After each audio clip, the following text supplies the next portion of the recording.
The Lord be with you. And with your spirit. This is a reading of the Holy Gospel according to Mark. Glory to you, Lord.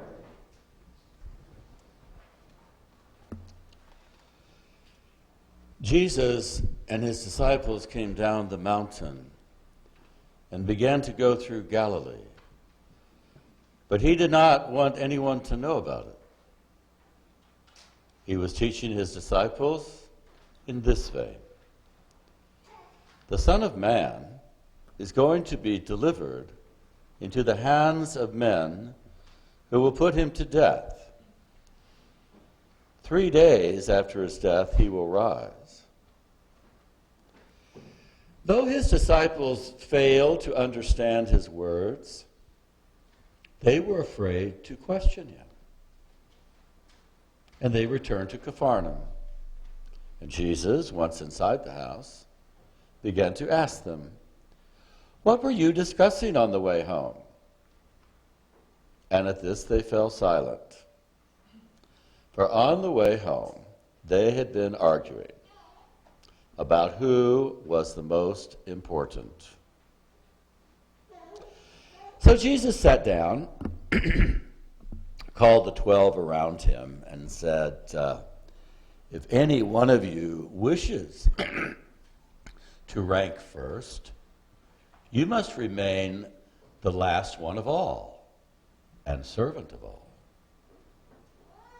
And then Jesus took a little child, stood the little child in their midst, put his arms around the child, and said, "Whoever welcomes a child such as this, for my sake, welcomes me.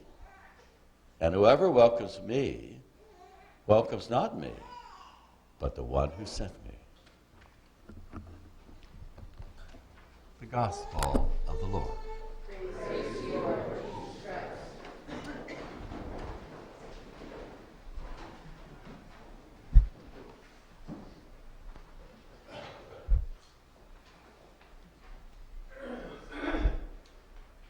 This sermon will last as long as that bottle.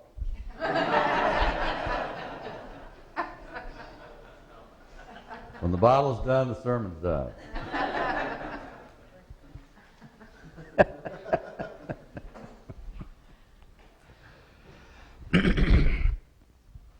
The Epistle of James, which is where our second reading came from chapter 3, was written by James, the brother of the Lord, is what his title was, which meant he was family to Jesus. And so he came from Galilee, up around Nazareth. And, no, the bottle isn't done yet. I'm just getting warmed up. And he was the first pastor of the Church of Jerusalem. And the letter that he wrote was not to his own church, because they got him live, okay, every Sunday. It was sent to churches that were around Palestine that were Jewish Christians. So it's very much a Jewish letter, from Jewish Christian to Jewish Christian. And I think that we need to go to the composition of the actual congregation he was pastoring, okay? Because there were some pretty rare people there, like the Blessed Mother was a member of his church, and Mary Magdalene was a member of his church, and all 12 apostles were members of his church.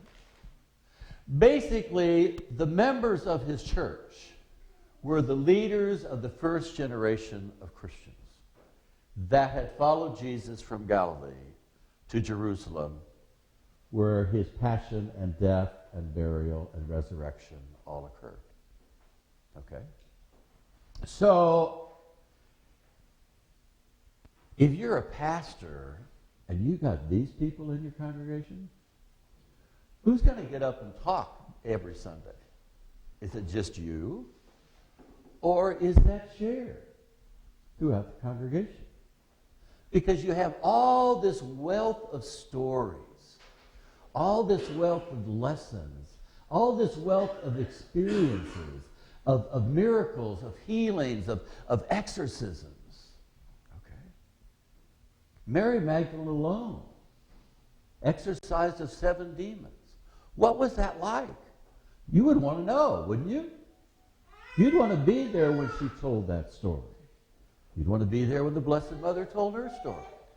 And you'd want to be there when the apostles told this story that we heard today. Okay? That story was told in the Church of Jerusalem by the ones who experienced it.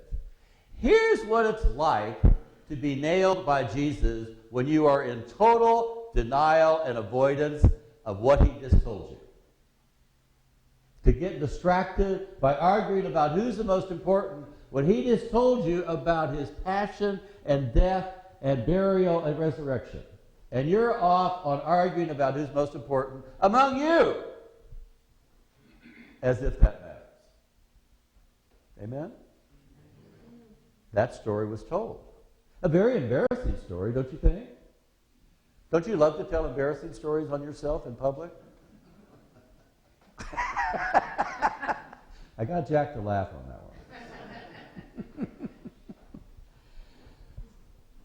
one. Okay, a lot of my stories about Jesus, personal stories, personal experiences of Jesus, are embarrassing and are humbling. Okay?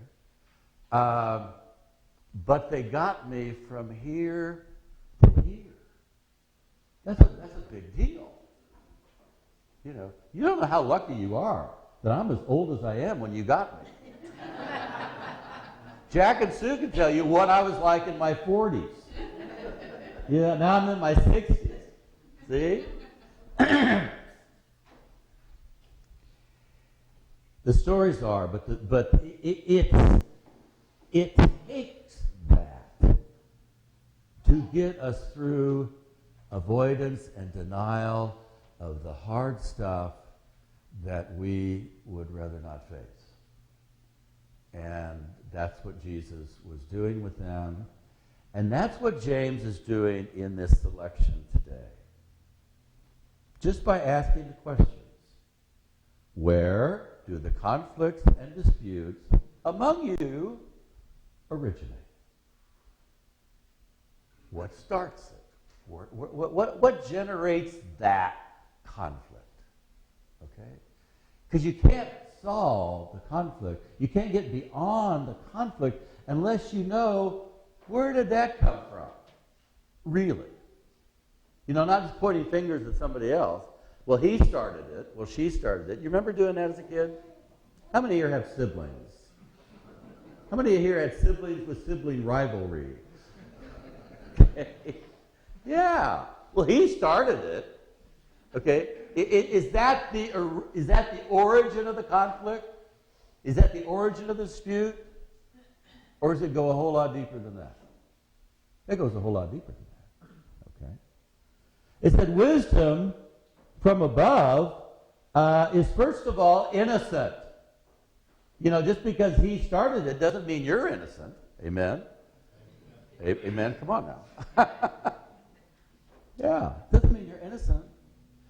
And a harvest of justice, which we all say we long for. We're all about a harvest of justice on this earth, but the harvest has to be sown in peace and cultivating peace.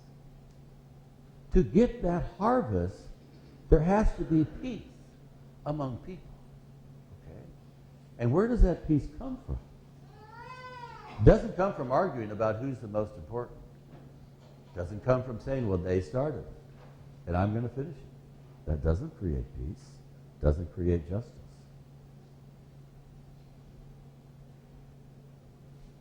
What James was doing and what Mark was doing is basically taking these stories and their lessons that are so important for us as Christians to learn and to practice, and to focus on the self-awareness that we need to have in order to keep on the right track. Because it's easy to get distracted. It's easy to get discouraged. It's easy to blame somebody else, or to look at the speck in their eye while you can't see the plank in your own. Okay? So in meditating on this, I think the bottle's gone. But you're quiet. How about that? It helped me to be grateful this week. To be grateful about how patient and how persevering Jesus is with me. And how much do I learn from the stories of others. And that's why it's so important to listen. It's because I don't have all the stories. I don't have all the lessons learned. I don't have all the experiences of God and of Jesus. I'm just the one who happens to wear the robe. But the stories are all over. The stories are all over. And thank God. Amen? Amen.